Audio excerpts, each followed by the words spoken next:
here at the office, and I want to take an opportunity to introduce our speaker for today. So our speaker today is actually a combat veteran. He is an ultra endurance athlete.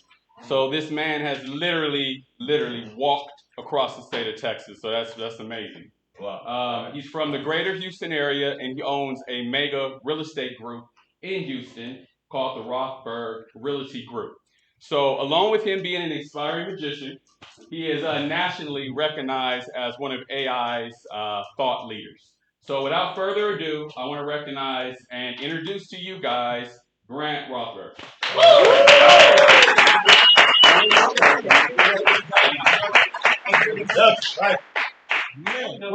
What's up, guys? How you doing? He said that exactly the way I wrote it. We have somebody on Zoom that wants to get a hello. Let's see. You got a Zoom shout out. I don't see him on Zoom. Army. Yeah, I finished that on Zoom. It's not on Zoom. You Army? Yeah. Let's go. I like the Army. That was short brag. You ready to go? What are we wait from? Zoom testing. Can you hear us?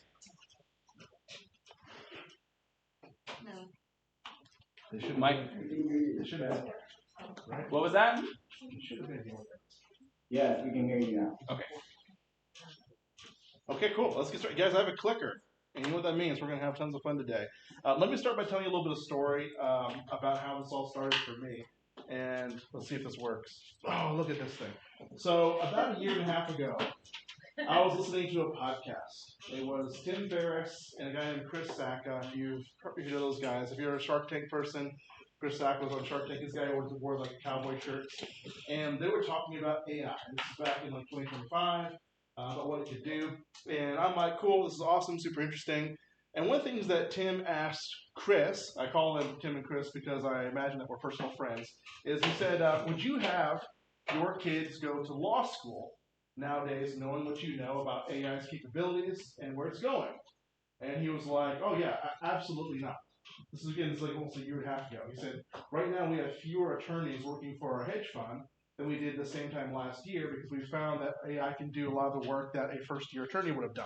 So our senior attorneys now are supervising AI instead of as many first-year lawyers. Remember, this is like a year and a half ago. Capabilities have gotten crazy since then. So they said, well, look, we're both tech guys. Would you have your kids go and become software engineers? You ever go to school, learn coding, learn database design, learn whatever it is? And he said, absolutely not, because the tools that we have right now are already better at writing software, at coding, than a first year, second year, third year, fourth year software engineer is at this moment. So no way would I have them go learn this.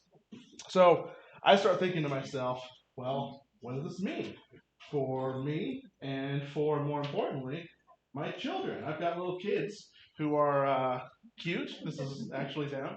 And I start thinking, like, man, my daughter came to me that same day I listened to this podcast, and she was so proud. She said, Dad, I learned my multiplication tables through the number 9, which is more than I can do. So I was impressed with her. Good job, incredible. And I was really proud of her, and there was a piece of me that was almost like grieved, because it hit me. Does she need to know about multiplication tables? Does she need to like have that stuff memorized like we had to have growing up? Or is she spending her time and her efforts as a small child learning things that won't be important for her in the future ahead? And I thought about how my mom, when I did school, she told me that I could not use a calculator. You remember this? Anybody else relate? You can't use a calculator because... What did they say? You won't always have one with you. And now you can say, you lying liar. Because not only do I always have one with me, but I always have access to the greatest mathematical minds in history at all times. Any theorem, anything I want to learn about can happen right here in an instant. Now, our parents, they didn't lie to us, but they didn't imagine what the future would look like. So this is where it hits me. I'm like, dude, if I had this experience where I had to learn all this stuff as a kid, and now I don't have to use these things, where nowadays I need to know the fundamentals. You know, I need to know how math works, obviously. But at my level, I don't need to remember stuff from geometry or this or that. I don't need to know those formulas anymore. But I need to know what looks right and what doesn't look right. So what things should my kids be focused on? So I go to bed this night as I'm thinking about this thing, and I don't sleep, as you can see here from this perfect rendering of what I look like sleeping. I'm a mouth breather at night. So I go to bed, and I'm kind of horrified because I see this vision of the future where I don't know what it looks like. And I don't know what things we should be doing that are going to be valuable for us, that are going to be important skills for us. And I cannot stop thinking about what life is going to look like for my kids. What things should they learn about? So I go ahead and I do what any dad would do is I buy like every single book I possibly can find on AI stuff. I go to every author who cites other authors. I find all the podcasts. I find the websites. Anything I find where people are talking about each other. I try to find out who the experts are. And really focused on what the world will look like tomorrow. So not so much the technical side, but what are the things that we should do to survive this AI era and to be able to thrive in it. So I go deep into this stuff, and I got to tell you, the things that I saw and that I experienced completely blew my mind. I was like, holy crap, this changes absolutely everything. Have you guys seen these? I know you have. You've seen Los Angeles, these little robot cars driving around? Yes. And these little robot guys delivering stuff. Like when DoorDash, when DoorDash happened, that was a good thing. When COVID happened, I survived, probably like many of you, because DoorDash was still hopping. And you could go ahead and still get your fajitas delivered to your house, and like life was kind of normal for you that way. And it changed the restaurant industry. And now we have these little robot guys who can go deliver stuff for them. I start to think about all the implications. What does this do for just cars? What does it do for this giant parking lot out here if now robots are driving around with perfect efficiency? Do we need this much space dedicated to a parking lot or parking garage? Do I need this much stuff? Jessica and I were joking about this. Do I need all these different highways and things around it? Do I need the 5? Mm-hmm. Yeah, that's the one. That's the big one. I need to get on the 5. Do I need these things? Do I need as much road capacity if the machines are driving with perfection? Have you ever seen ants going and like picking something up and going back to their little mound? Oh, yeah. They're like one little line, and no one bumps into each other. There's no accidents with those guys. Perfect efficiency. What happens when the humans are removed from the equation and our road capacity changes? How do we begin to live? Where do we build our cities?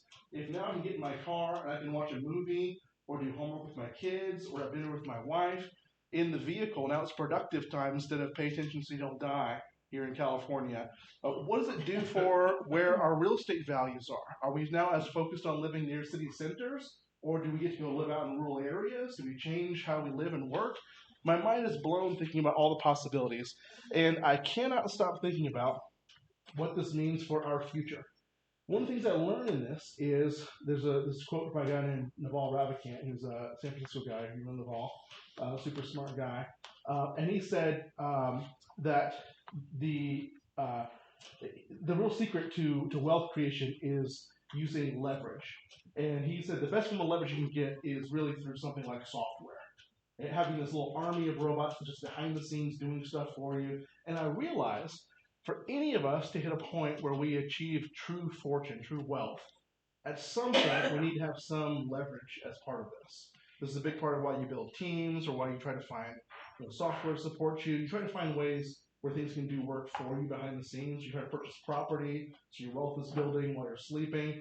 And I realize what AI can do for each of us is give us the ability to unlock some tools that can be building and doing and building wealth for us while we're sleeping. It gives us this new access to an opportunity for leverage. In my real estate business, I had this epiphany. So I just hired a lady to work as my director of operations. This is back in 2024.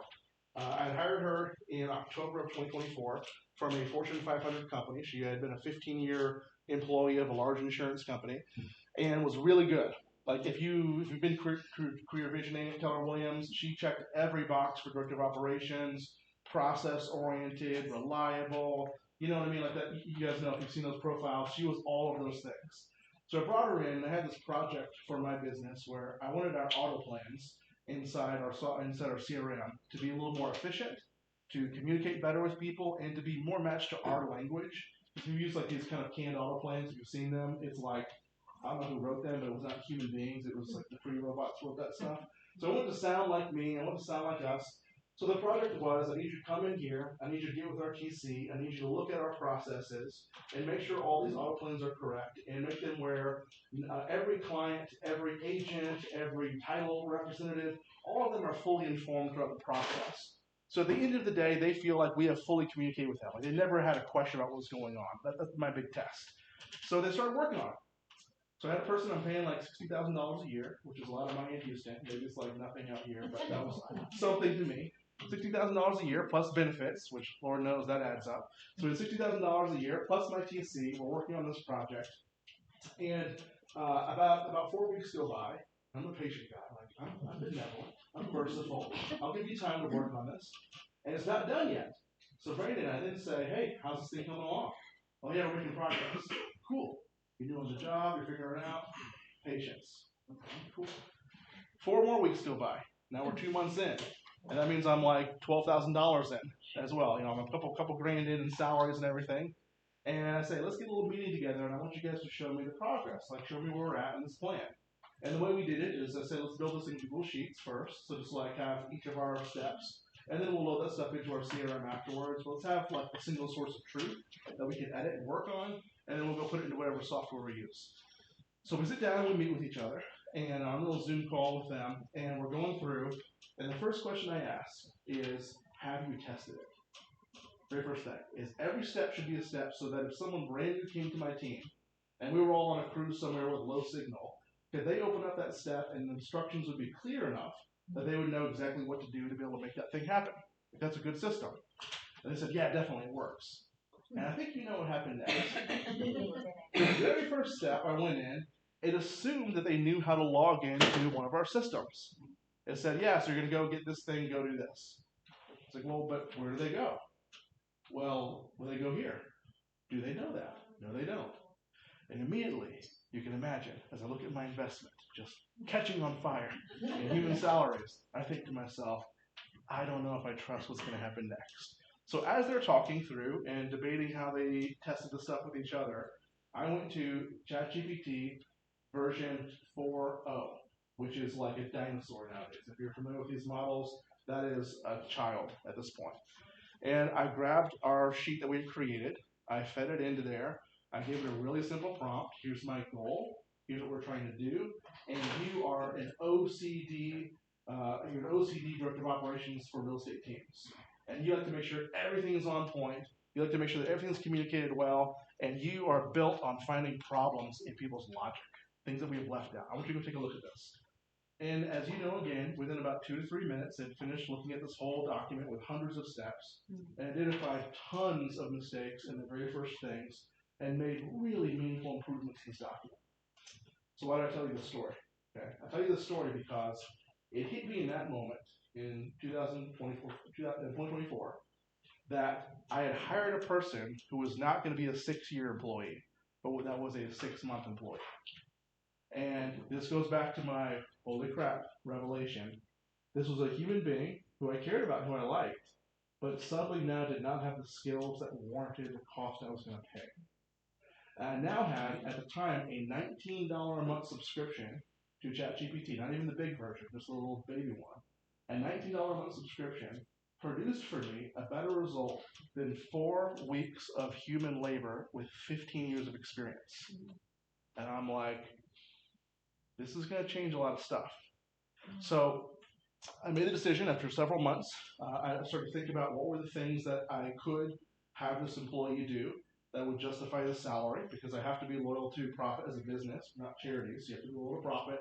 That's what lets us change people's lives, is by being in business. So I started thinking about what are the things that they could do. We need client events, maybe you can help us with recruiting, maybe these different type of things. And she wasn't able to do those things. So I made the decision after 6 months to let her go. I was very generous though. I gave her a very big compensation package, plenty of time to go away. But I replaced a $60,000 salary with $19 a month at that point effectively.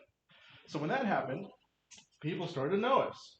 I started getting phone calls from other real estate teams. There's some like Jessica and I are a mastermind group together. Some of the larger Keller Williams agents at other brokerages started to ask what I did, how this happened. I did get a call from a guy named Jason Abrams at Keller Williams. Hey, I heard about this. What'd you do?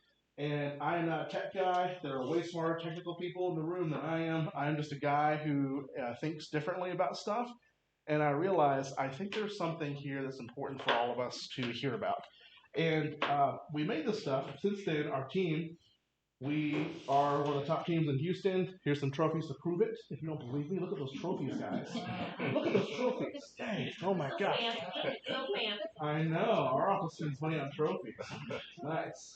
Not Wi-Fi, unfortunately, but they do spend on trophies. It's the picture for me. It's the the face and the. This obviously you can tell like this is going to be a different AI class than you've probably been to before. We're gonna have fun, okay? We're just gonna talk. What was cool about this, I started using these things. We instantly added about 12 to 15% to our profit in like actual margin from just making these changes, and we didn't miss anything. And fortunately, I did not become a slave for these robots. Like Terminator did not happen. Yeah, fingers crossed. But things happened. My business didn't break. We didn't skip a beat. Our product increased, like our skill increased. My stress level went down. Like it was great. I then went and got to speak on the Mega Camp stage. This was in when was this thing? August last year. And Gary Keller asked me questions. You can see him here. I'm talking to Gary Keller, guys. Look at that. And Gary Keller liked the things I said. As you'll see, he is touching me.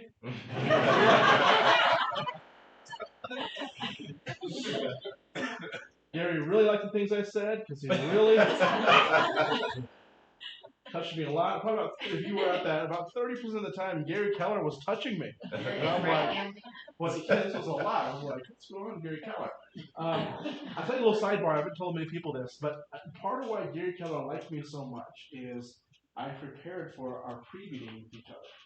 So when Jason asked me if I wanted to come do this and talk on AI at Mega Camp, I thought, dude, I've never talked to Gary before in my life. I'm a little small fish. I'm a nothing. I'm just a guy doing real estate. I'm just trying to survive out here. And I got to be with GK now? It's crazy.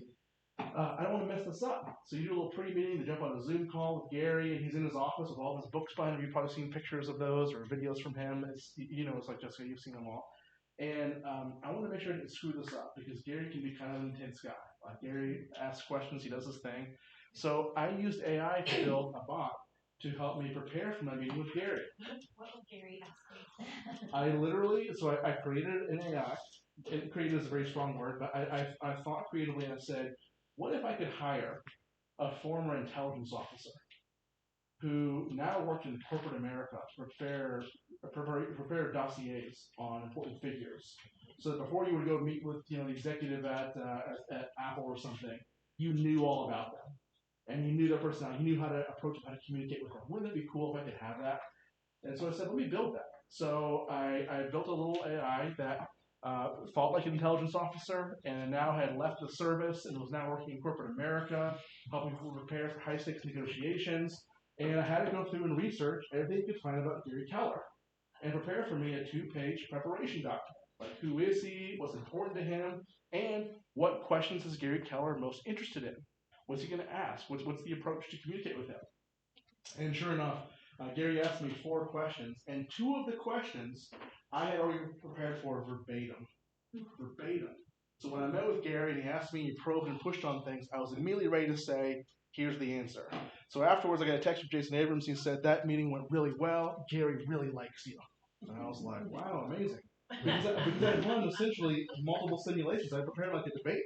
And I had like somebody pretend to be Donald Trump or Kamala Harris, and I was ready beforehand. So that was part of why Gary really, really liked me a lot in this one. So I'm here today because I'm just like you. I'm not a guy who's a tech person at heart. I'm not a guy who is coming down from the pedestal. I'm just a guy getting assaulted by Gary Keller in front of thousands of people. But I run a real estate team like you. I sell real estate every day, and I want to be prepared for what's coming. I want to be prepared for what's happening right now.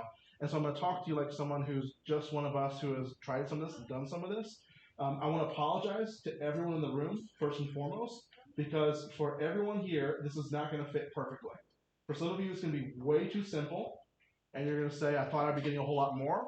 For others, it's going to be way too complex, and you're going to be thinking, this is over my head, I need to slow down, I don't get this. It cannot fit this room perfectly, but what I want you to do is take a posture that your job is to own your own experience, and you need to look for that one golden nugget that you can take right away and put to work in your life and your business.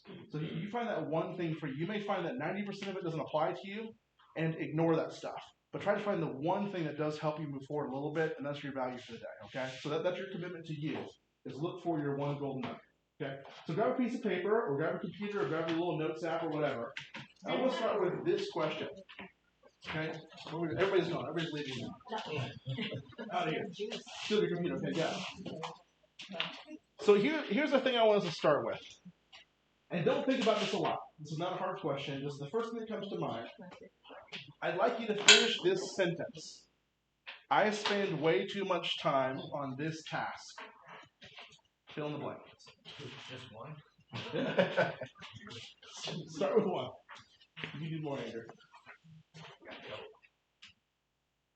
So on your paper, you probably want to have 4 little sections if you want. I spend way too much time on this task. What's the first thing that comes to mind?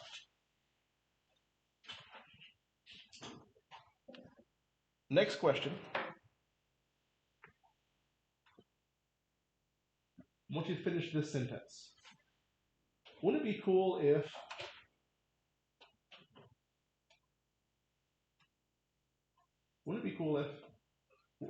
whatever. Could be an AI thing, could be something in your business that you could do. Wouldn't it be cool if I knew how, if I could hire, if we could add, if I could save? What is the thing that comes to mind? Wouldn't it be cool if I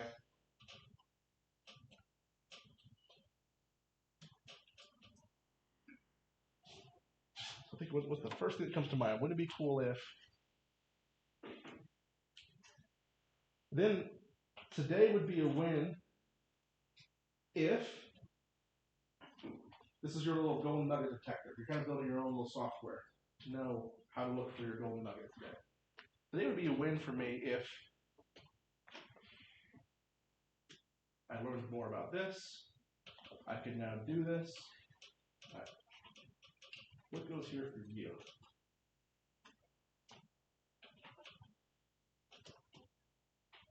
Everyone's will be different. Marvin, right? Yes. I get this in front. I know, that's right. How dare you?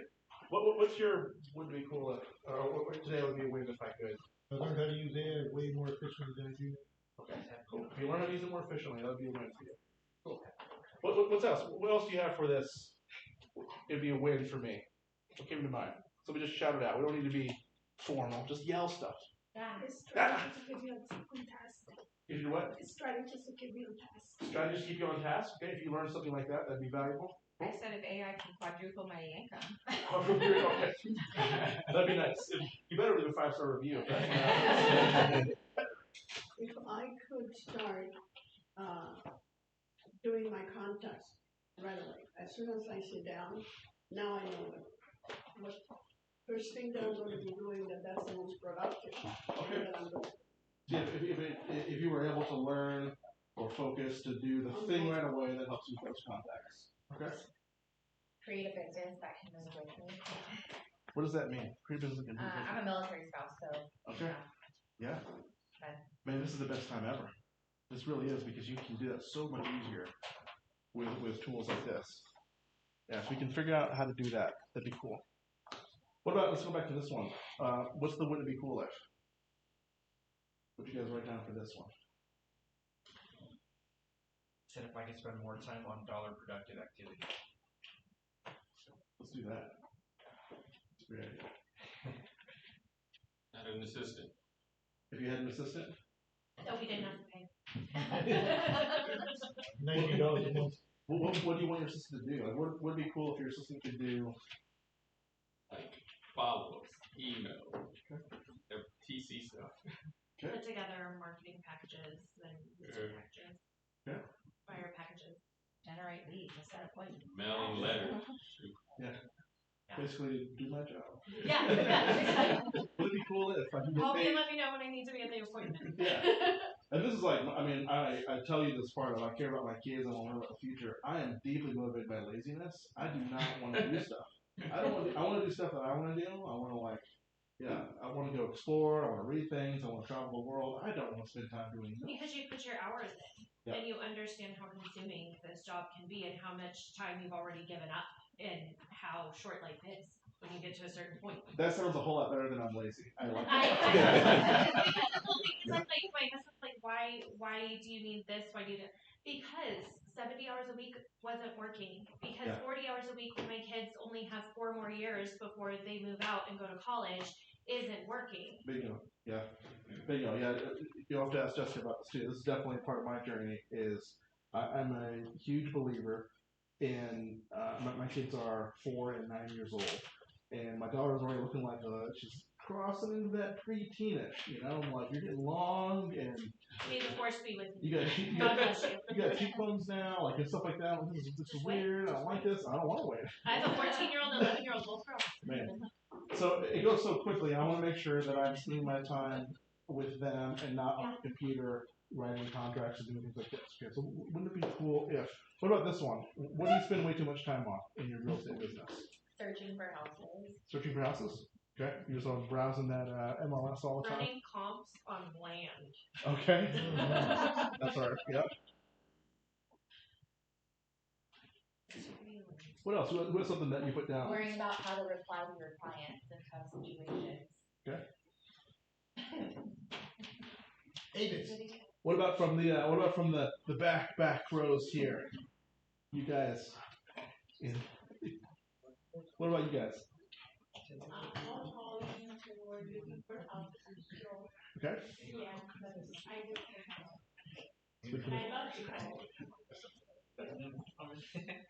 Not efficient use. but I don't like to use it out of my phone. Yep. I like to. That's fair. Yeah. So we should have yes. I'm a loan officer, and people ask me questions about certain crazy scenarios. Yep. And programs change all the time. Yeah. And so it's like I try to memorize as much as I can, but man, every scenario has a twist and turn. So if I could just ask it something, yeah. I was just sharing with him, like if we could put the matrices in, all the policies and procedures, and I just ask my assistant a question, and it's like, boom, this is a product that fits. That'd be awesome.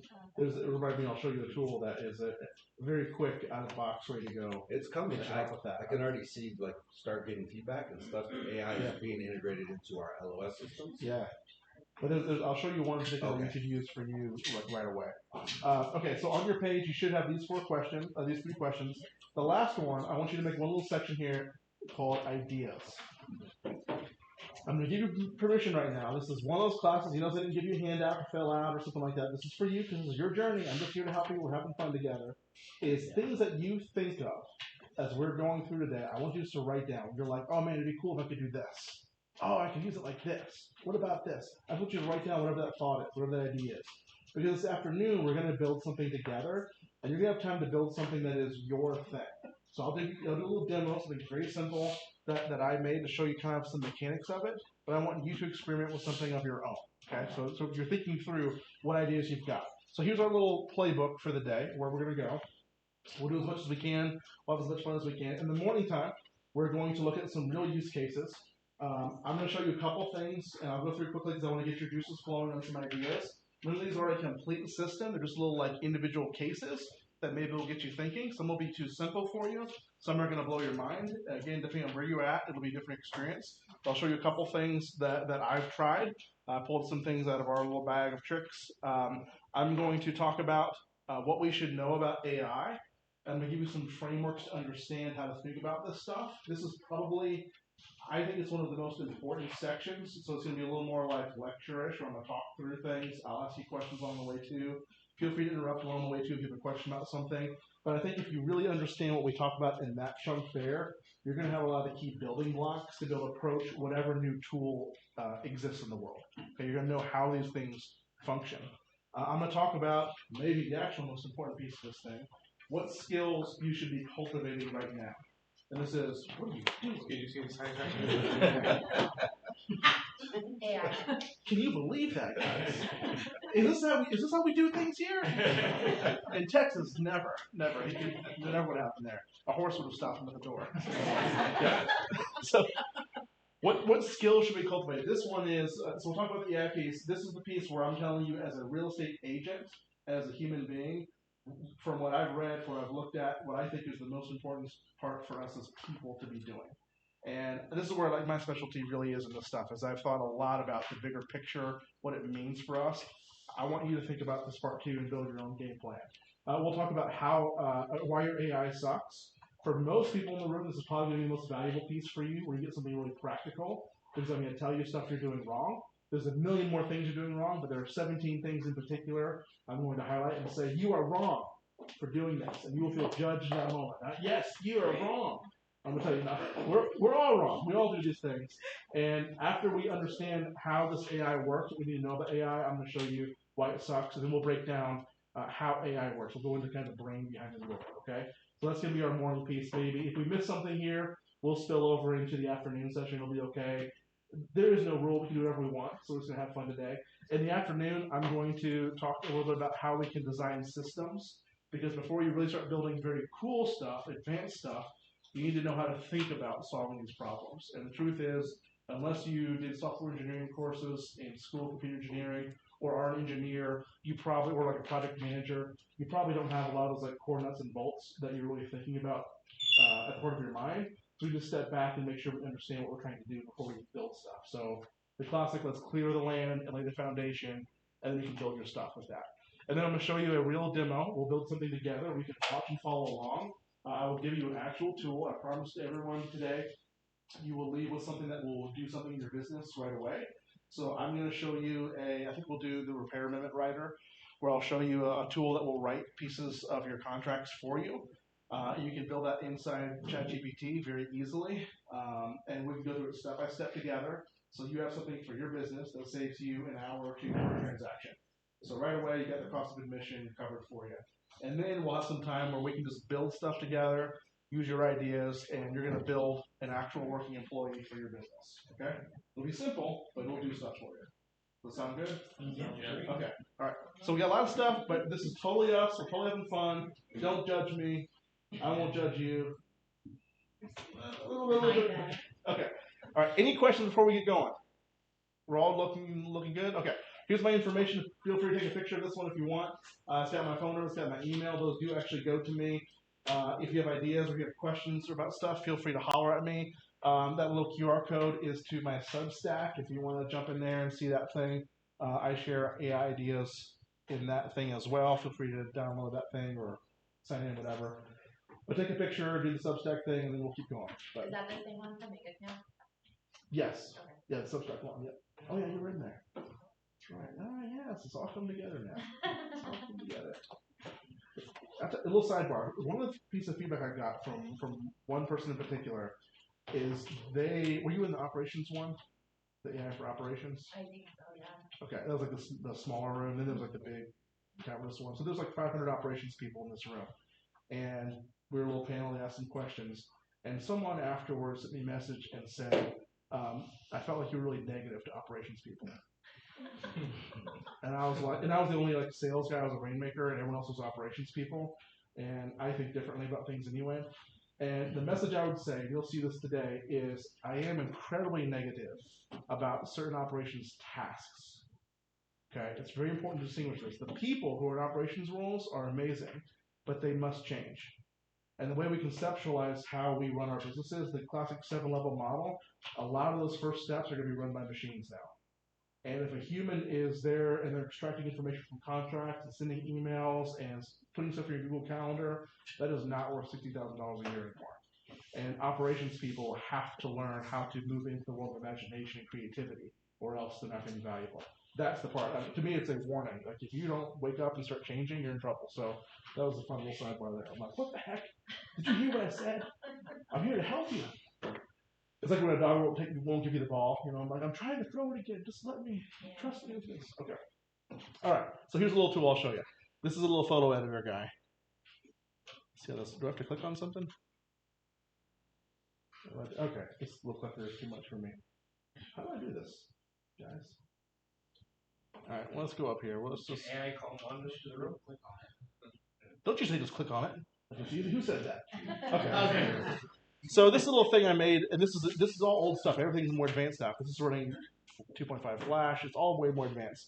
But there was a company that it still exists, that's selling photo editing software to agents, where you can go upload your photos, your videos, And I thought, I wonder if I could make something like this myself. This is inside Google's AI Studio. And so I went in and gave it some instructions, really easy conversation. We iterated, and we have a deal where I can upload pictures. And I'll show this again if you want to see it.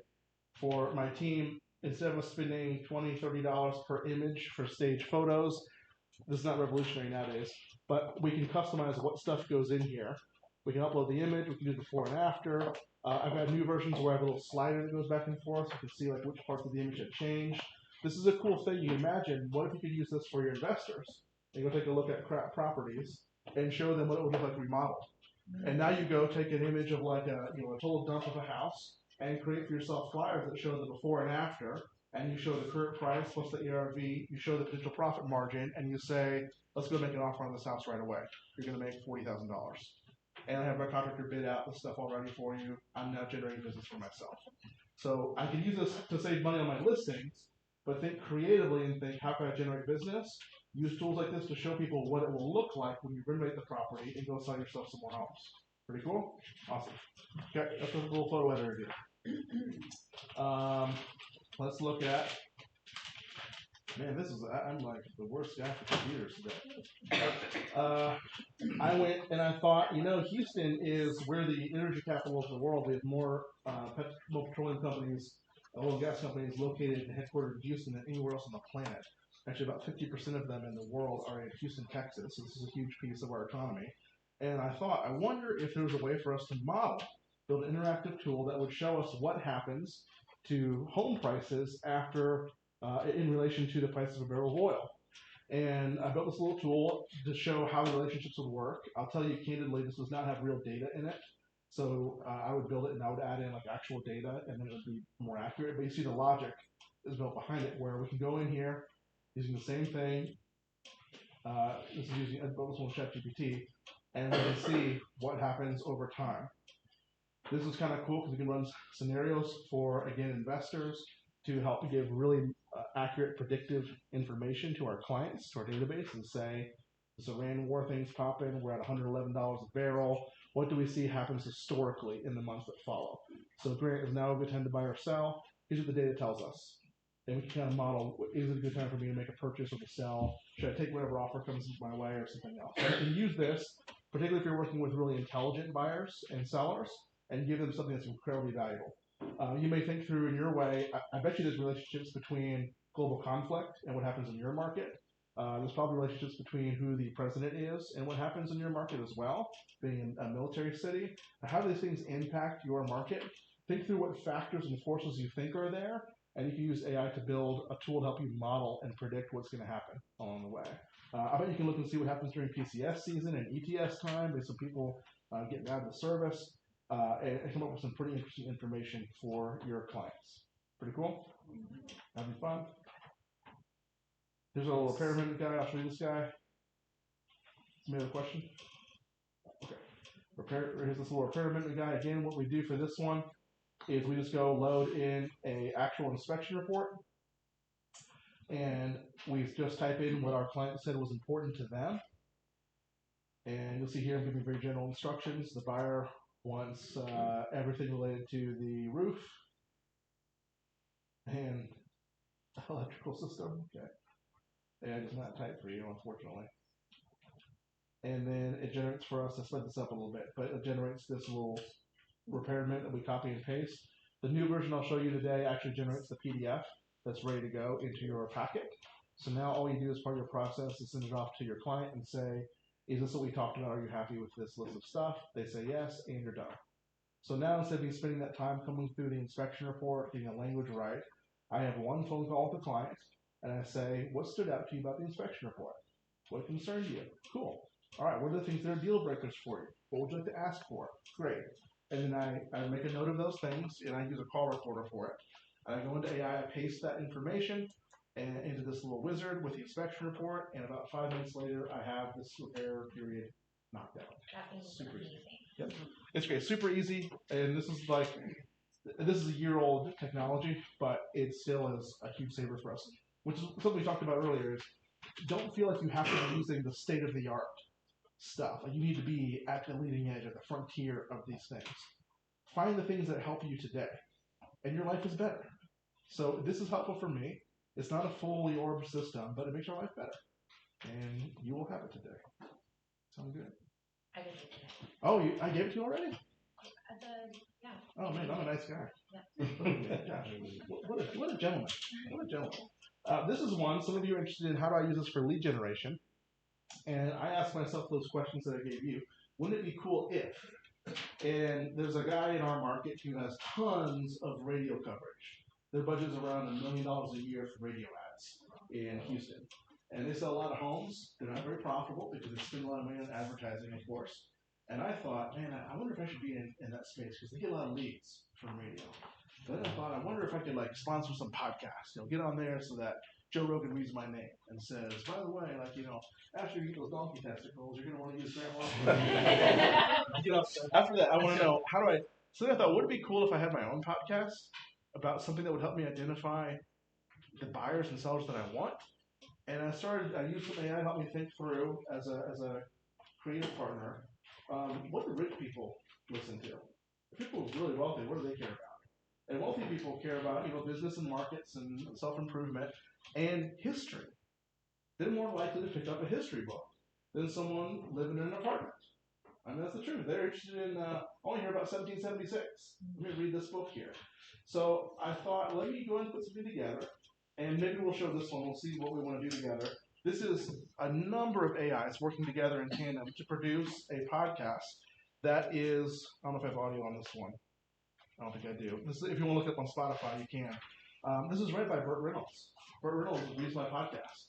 So we create stories that are about our city, the themes of our city, and they are written in the voice of a couple famous authors. David McCullough, he's a historical writer. If you've read The Blind Side or Moneyball, Michael Lewis is a great author, tells really good stories. I've cloned them, the way they think and the way they write. And I have an AI who researches things about our city, and we produce a research packet, all the facts and information to key people, and we give that then to Michael Lewis or David McCullough, and they write a story using that information. They find the narrative arc in it. And then I take that and I'm like, well, I don't want to say untrue things, it'd be bad. So then we have a review board of historians who all have in their kind of knowledge base Harvard's rules for historical writing. So they're looking at what we wrote and they're fact checking. Did we overstate things that we shouldn't have stated? Those are all AI panels that you're sending. They're all individual AIs. Okay. So this is one where we're handing it to one, we're handing it to the other. Okay. And at the end of the day, we're getting this complete. Then we take the final script, and we have an AI who reads it for the ear. We're looking for things that will sound well, because listening is different than reading. So what are things that almost have a musical feel to them? And that all goes to an AI that does voice, and that voice happens to be the one and only legend Burt freaking Reynolds, who reads this on behalf of Rothberg Realty Group, Houston's leading real estate team. And we have a podcast that's read by Burt Reynolds that's custom to issues about our city. So if you want to know about where I-45, R5, where that came from, it's a fascinating story because it explains, we have like the ghetto in Houston now. We have the 3rd Ward and 5th Ward are the bad neighborhoods. And they weren't always that. Like in our history, I learned all these things. That was where freed slaves settled in Houston originally. And there was a burgeoning community there in the middle of this area. And then when it came time to put the interstate through, they did eminent domain right through the middle of those areas. So you destroyed churches, schools, economic centers, and split the city into these little compartments. And it was blacks on one side, whites on the other side, and that was it. And so a lot of the bad parts of town became bad parts of town because they put a multi-lane highway right through the middle of it. So it was called the Great Scrape. And now we know that. We have a story that tells that. So if you're a wealthy person, you're a wealthy buyer or seller, and you hear a real estate team teaching you and telling you about these things, those guys know my city. I trust them a whole lot more than I trust guys who are like, by the way, I saw 5,000 houses. Here's my cool photos. Here's me doing a home tour. It's a different level of client I'm looking for with this. So that's Houston the story. If you want to check it out, by the way, here's a little QR code you can listen to if you want to check it out. I'll give it a second. I'll give you one second. You got DoorDash? Uber Eats. Bro. Yeah. His AI did it. Hey, did you ask the class if we wanted any? Yeah. I mean, there wasn't any deals or promotions. you might get better on your own. You're living the future. We're all just like here. So that's Houston's story. I also have had this thought. I'm like, my kids and I are always in the car, and they're always listening to Disney crap, and it makes me want to like, if I hear Moana songs one more time, I don't know if I can do it. So I was like, well, I'd love for these guys to like learn the Bible, something that'd be valuable for them. But most, let's be honest, most Christian music is like, I don't like it.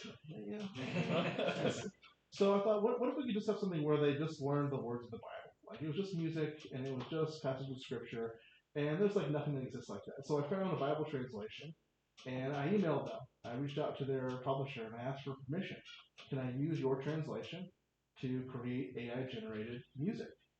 And they said yes. So I'm like, to my knowledge, the only guy in America who has license to this particular translation. It's a good one. And we picked styles of music that we like. We use a tool that generates, we may generate 10, 15 versions of a particular song that is like one of the Psalms, just the text of scripture. And then for fun, we put it on YouTube. We haven't done it for a while, but we're just kind of playing around. Put it on YouTube, put the little verses, the little words on there, and that's it. But we can make any style for this stuff. We've done like Austin style, country funk blend stuff. I've done Eminem style Detroit rap stuff. Like whatever style you want, you can create. And run it enough times, it's phenomenal. Really, really cool use of it, just as a little toy.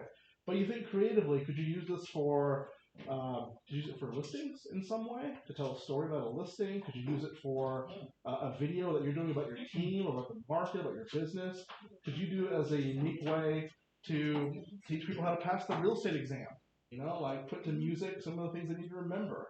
And this is a way you help to recruit people to your team. Just like, what things could you do if you could use music and stuff like this? Oh yeah, here it is. So, there. What's the software you use to create them? So that one's using something called Suno. And they just released an updated model called Suno 5.5. Really good. How do you spell that? SUNO.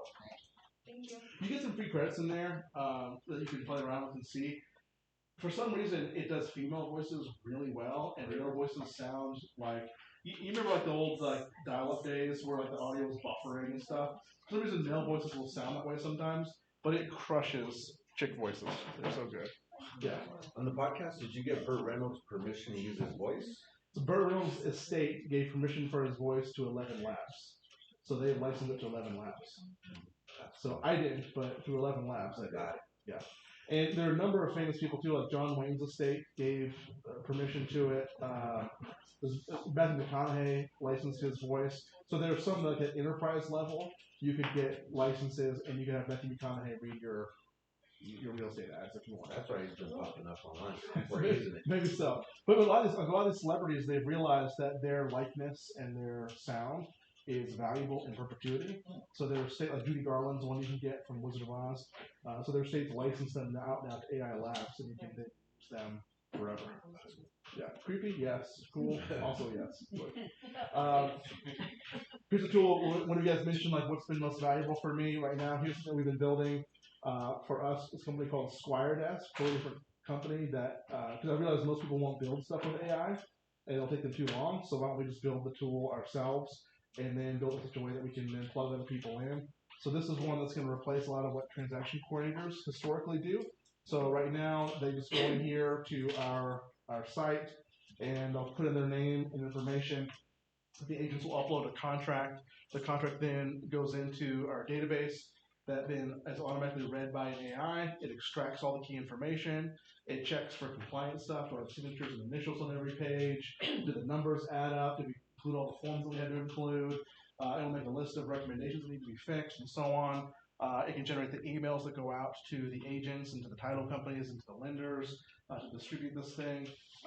In the next versions, it'll be reading all the future emails and it'll interact with the timelines and the dates. But this is just kind of an easy way for like, would it be cool if we could make this stuff that my TC does right now, we can make it go away, so now she can apply her brain to stuff that actually matters. Okay, so this is Squire Desk. What do you think about that one? That was cool, right? You made this? You made that one? Yeah. In his spare time. Is it on the App Store? I don't think a lot. No, it's not on the App Store. No, it's not. This is one like if you sit there and mess about this stuff, there, this I'm not showing you this so that you will want to subscribe to it. But for most people, what hit me is because I have a hard time selling stuff. I just hate it. Like everyone self promotes. But most of us are not going to sit down and spend the months thinking about and building something like this. And so you're going to spend hundreds of dollars per transaction for a TC, or you're going to hire a staff member who will do that for you. But if you had like a flat subscription each month and did it for you at a fifth of the cost or a tenth of the cost, then you would be in the AI era. And that's where I've built stuff to make it available to people in the future because it will be a savings for some. Not everybody will need it, but for a lot of people, this is going to be a step forward for you. It's squiredesk.com or I don't even have a website for it yet. Like, this is all internal. Like I'm still running internally at our brokerage. But yeah, there'll be a day when it. Oh boy. Let's serve those Zoom people right. They should be here. So. Totally, we're doing so well. Sorry, Zoom guys. If you're here, I do apologize. Okay. Is it gonna be similar to like teamwork? Like the app where you can track clients? It'll do, yeah, a lot of things that there are TC softwares that exist and your CRM. So think of your TC, your CRM, and your marketing platform kind of all in one thing. So for most of us, if you know the KW levels to like level 4 administrative staff, to be able to do my administration, my TC, my marketing, calendaring, those kind of things. So I don't really need to hire a person until I have a legit team. Then now I'm hiring a person to be my recruiter, my trainer, and so on, Yeah. Okay, now we get weird. You guys ready to get weird? We've done some weird stuff so far. Showing you some weird things, all right? Is this helpful, though, to see some stuff? Yeah. Because I know it's weird to be like, let me just show you the things that I brought, but I hope it's helpful to give you ideas. I just want you to think about ideas. So we did a client event. We do things differently, Brandon, okay? I thought, wouldn't it be cool if we could put together a professional wrestling event for our clients? Because everyone does pumpkin pies and it's kind of like, pictures with Santa. And if you do that, God bless you. But wouldn't it be cool if we could have a private wrestling show where they bring a ring and the wrestlers and our people get cotton candy and they get take pictures with the belt and all this cool stuff? And I'm like, wouldn't it be cool if we could do more stuff where they leave and they're just like dazzled with all the stuff we did for this? So I thought, let's do something where we give the kids who leave this event paper dolls. Like my kids love this crap, the old school paper dolls. You cut stuff out, you put the little things on there. So let's make paper dolls of this wrestling event. And if you notice, that's me. I'm the character. That's our sign, that's our logo and stuff. So it's very much like, but imagine you get hit in the head with a real estate sign or a wrestling event. That'd be cool. So we made this deal. Yep, there you go. That's our real sign. That's what they look like. And so my kids cut these out. We put them up on cardstock. It's a little deal. I think I broke something. Probably. It's okay. Was it my fault? Probably my fault. Okay. Okay, good. So did it unshare you though? I think maybe you're just unsharing. Am I unshared? Where's the mouse? Oh yeah.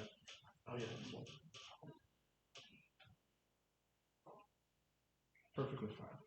Are we on? That's what they say. Yeah, we're good. Cool, thank you. What a hero. Good to go. Guys, I mean, am I right? Okay, that's this little thing. You can't have them. You can have them? You can't, Armando. I can't afford it.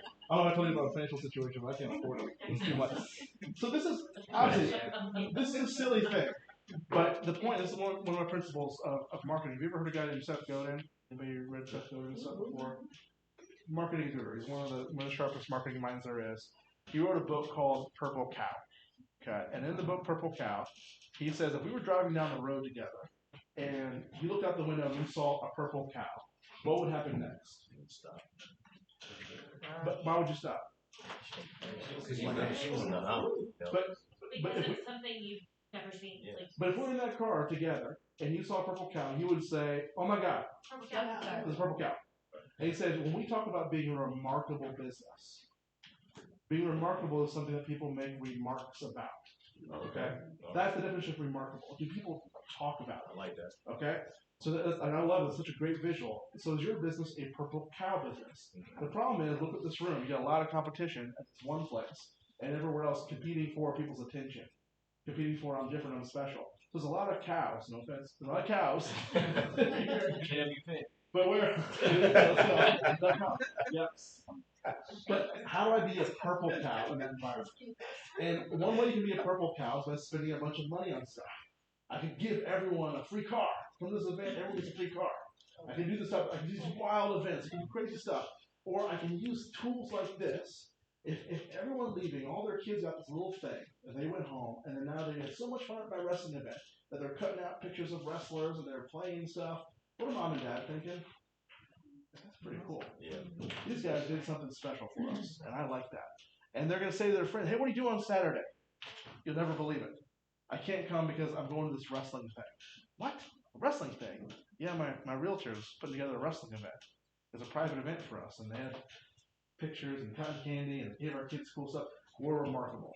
So in a world of AI, I want to be someone people talk about and that they think cares about them, but they don't care about them. So this is a really kind of silly tool. What can I do something different that people talk about? All right, next one. Check this out. You're gonna like this. Thin thought. Wouldn't it be cool if we had a video game for this thing beforehand? So I made a really simple one. I made it like the 8-bit style, old school, and you can't hear the sound effects, which stinks. I'm like, let's make it like a luchador style, where you get this thing, they can fight each other. You have the champion there. You select the different wrestlers. They're all a little different. This one says what's the 5-star review for us. It has and different scenes, different battles you have. The guys holding up signs. They're saying like old wrestling signs, NWO for life, or they're like Rock the Realty Group or Houston's leading team. They're doing this type of stuff where we're marketing without telling you we're awesome. We're awesome. Because who else gave you a freaking video game for an event like this? And this took like an hour or two to kind of think about and play about and make something like this. All right, weird thing. Is this weird? Yeah. No. That's cool though, right? Like Celebrity Deathmatch for the state staff. And you can make so I've made games for my son. He wants like monster truck stuff, so he can make a little monster truck game. We made a baseball game where there's aliens playing baseball, and you can hit the baseball and stuff. Like whatever you can imagine, you can do. And these are things where imagine that Brandon goes and gives every one of his clients a pumpkin pie at Thanksgiving. Good for him. That's awesome. No, we're But who is talking about that for long and saying when it comes to it, I'm hiring that guy because he gave me a pumpkin pie? It's like, and then imagine that there's another team that's giving out video games to people and is like making custom songs for their families, or is doing like do things that are different, do things that are purple cow things, and that's going to increase your chance of sticking in people's brains. And you can do it now in ways that you couldn't have afforded. I could not have afforded a software developer to build a game for something. It was inaccessible. But now, the limitation is your imagination. What could you do? You don't need to do this stuff. But there's something that is you, that is your voice and your way of doing business that you could do now. And you need to think that way. What is right for you and for your brand, image, and vision? And do those things now with the tools we've got. Okay? So let's stop there. What do you think about these things? Let's get your brain full a little bit. Interesting. Yeah. Worth the time. Too silly. So far, so good. Way back here, how are we doing, guys? We're okay. You guys are in the mezzanine seats. It's like way out there. These guys got a field box. I feel bad for you. Okay. We got courtside tickets over here. I know these guys courtside. This is LeBron. All right. Let's talk about what we should know about AI. And this is part you probably should take some notes on. If you're a note taker, I would write these things down. And I guarantee you, as I start talking about this, you're going to think to yourself for a second, this is way too simple. This is a waste of my time. You're going to think that, but stick with me. Because this is the conceptual framework that's going to protect you from mistakes with AI, and it's going to unlock for you a lot of the opportunity. Right, so these are really key principles that I'm putting in a really silly way, but if you got the ears to hear, there's something here, I think. Tell me if I'm wrong afterwards, of course. What should we know about these? Here's the core. I think you need to change the way you think about AI. From what most of us experience is AI is a software program. Or Gary Keller kept saying this. He said, what do you call this? You call this stuff an app? Is that an app? And the Keller Williams guys were like, yeah, it's an app. I'm like, oh my gosh, no, it's not an app. It's a new form of intelligence. I don't know how else to describe it. It's not an app. An app is a way you may interface with it, but it is something totally different before. The way to think of it conceptually that makes sense for me is imagine that we've been visited by thousands of different alien species. Okay, so these are not softwares, they're not programs, it's not an app on your phone. Imagine what it'd be like, and literally think about it. Independence Day, best movie ever, arguably. The best part, Will Smith is on that little alien thing. The thing comes out, he punches it, boom. He says, welcome to Earth, with an F. He says, welcome to Earth, he punches it. Incredible, they've come here. Imagine that we have had thousands of different alien stuff. Some of them are big and strong, some of them are super smart, some of them are like built for subterranean stuff, some of them are aquatic, some of these guys fly, some are aggressive as hell, some are super chill, some are like super compassionate and they cry all the time. They're all different and they do different things, okay? So imagine we've been visited by extraterrestrials. So when we talk about AI, imagine that you are talking to an alien. All right, so stick with me. I know this is weird. I feel it too. JD, we're okay. We're getting this together. We're all experiencing it as a team. Okay. All of these guys are eager to help us. This is super fundamental. They want to do things for you. And that's amazing. Because I can give them task after task after task after task. And they are like, I'm here for this. I love it. So these little alien dudes showed up, and they are pumped to do things for you. You are used to, the way your brain is wired, we all have in our mind an idea that I can ask too much of someone. You know, like overstaying your welcome. You've been taught that as a kid. Hey, don't overstay your welcome. Don't push it. They give you candy. Don't ask for a second piece. You've been hardwired as a social creature to set a limit on yourself. This is really important to get. Because the way you interact with any tool, including one that's not even real, is to say, I don't want to push too far. But these dudes are psyched about being helpful. The problem with it, though, there's a dark side, is because they're so happy about helping you, they will sometimes do things that they believe are helpful, even if they're not. Because they just know, no matter what, I'll put a smile on your face. All the things. I want to make sure at the end of the day, you're smiling. If that means lying to you, you look good in that. They will do it.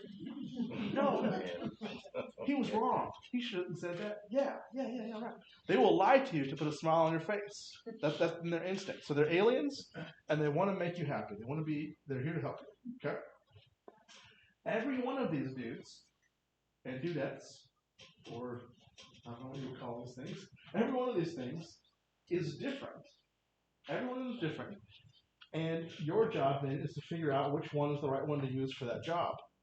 You would not use a big, beefy, jacked, super strong alien to do like delicate, intricate work. You would not use a little one that's like, all the time to get into battle, to fight people. You know, you want like the dumb aliens to go fight stuff. The smart ones are over here like, just make sure the supplies get there on time. We're like, yeah, boss. So you need to find the right one for the job. And I hate to break it to you, but this is part of your job now as a human, is to understand what their capabilities are and which alien is the right one for the job. You could grab the one-size-fits-all alien, but like everything in life, no one is a master of everything. So they'd be like, what do they call it?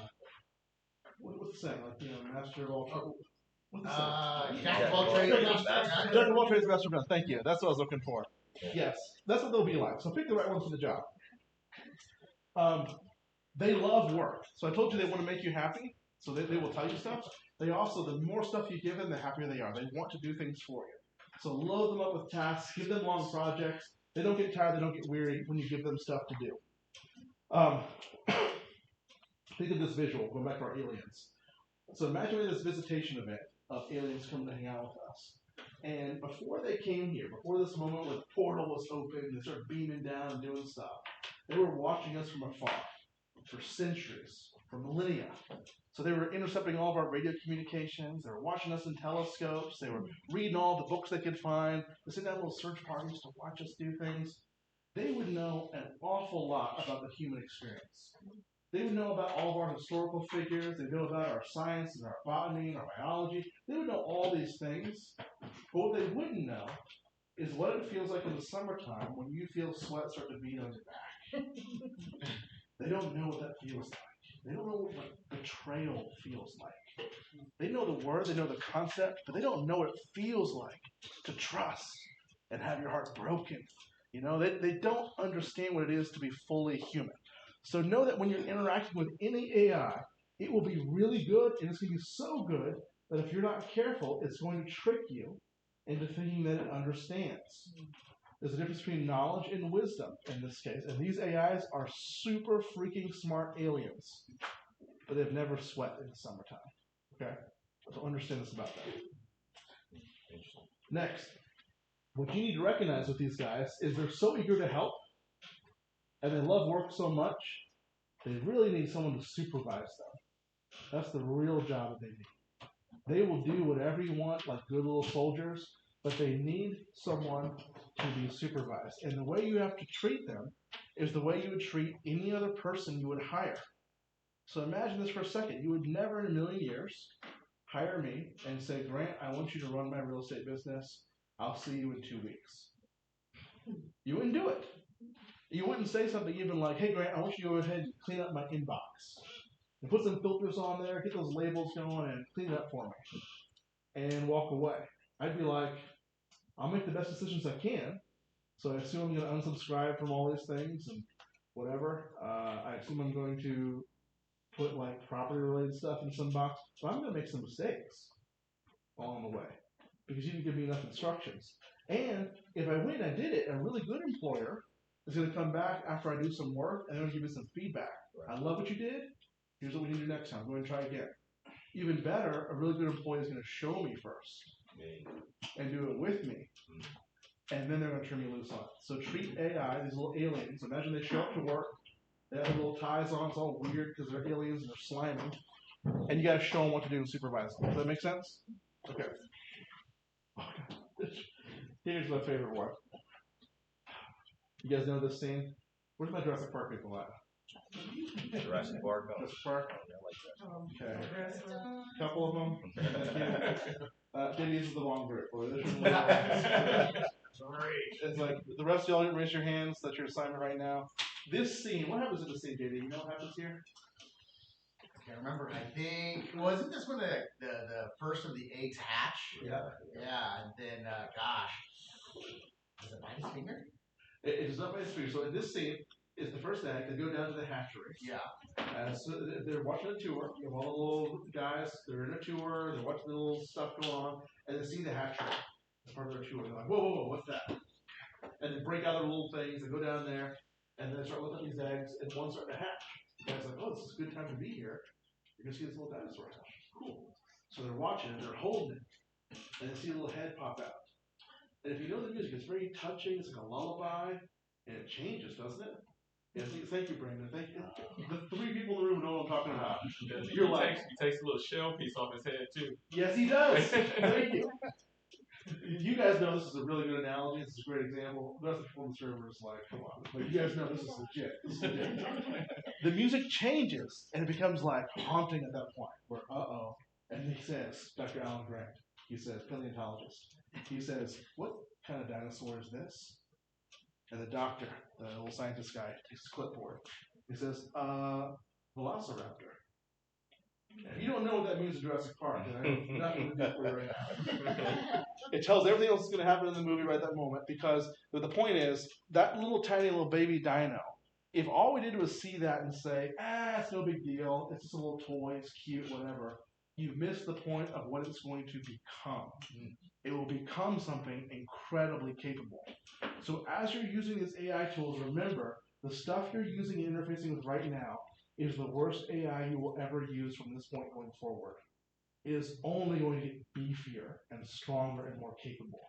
So as you interact with it, you're trying to train yourself to be aware of what's coming next at all times. So see the seeds that will grow into something else at every step. Okay? So here's an example of this. You go to this website called Meter. They track these things. This is the length of a task that can be completed by an LLM. These are the large language models that you know of, ChatGPT, Claude, Gemini, etc. The length of tasks that can be completed with an 80% or better success rate, which is as good as a human does. Humans will make mistakes as well on that part. And you can see when we go back here, most of us know somewhere around here, 2022, is where we started sending emails to each other that sound like pirates. And we're like, this is amazing. I can take this thing in here and say, "Arr, matey. So cool. AI is dope." And most of us started using it at this time, and then we got sick of it pretty quickly because we were like, it does emails. You know, it writes stuff, and that's all it can do. And what we didn't realize is behind the scenes, we were starting to get a multiplying effect. As they got better and better and better, we went from about 23 seconds as the task that can be completed to now the most advanced, and Claude Opus is not even the most advanced anymore. We run this extended memory now. It can do things that would take a human well over an hour to do with an 80% success rate. If we lower that to a 50% success rate, it'll go up to 16 hours of work. Okay? 2 human work days worth of computing, worth of tasks that it can complete and get you a rough draft on that stuff. Where 2 years ago, this was a cute toy to tell me quick jokes. Or write a birthday card for my mom. You know? Crazy what it does. Now, if you look at this thing in terms of, this is a linear scale. If you do a logarithmic scale for the math people here, it's a straight diagonal line. It goes right across where we're basically doubling about every 4 to 7 months in capability. So it doesn't take much to see that in 2, 3, 4 years, this stuff is freaking insane what it can do. So your job is not to stay at the front edge of that stuff, but just start using some of these things now and be aware, like the Velociraptor, of where it's going. Okay? All right. So that was the big, like, we made it through the big block of Grant just talking at us. How are we doing? Could you like go more in depth with the Velociraptor analogy? Yeah. Yes, I'll talk it all day long. You want to know what happened next? Okay. Give me an excuse to talk Jurassic Park right now. Kill it. You mean like, where do I think AI is going? Like like what is it? How does like it connect? It's gonna be a blah blah blah. So my point is, if you were in that room in that hatchery in Jurassic Park and you saw that thing, you would say, "This is like, it's cute," and you'd be done with it.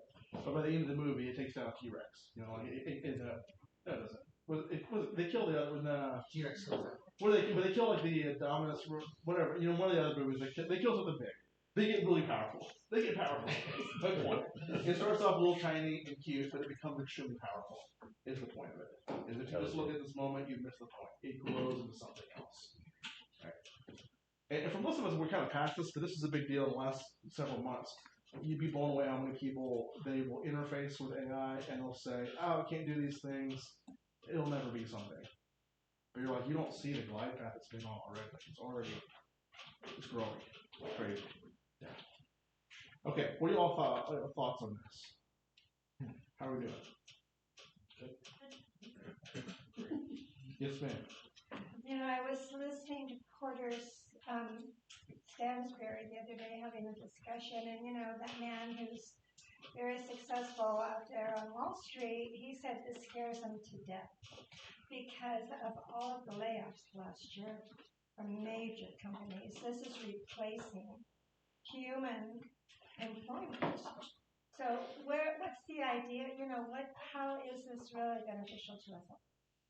Well, yeah, it is surely a concern. The question was, if you didn't hear, that there's some significant Wall Street thinkers and ethicists and philosophers and economists who have questions about what does this mean for humanity? If AI can do all these things, what does it mean for us? And I share a similar concern. You know, we kind of have a couple of different scenarios that could happen where we end up all working in the mines for our Terminator overlords, or we all end up living on different planets because our AIs have made us interplanetary and we're just like living life.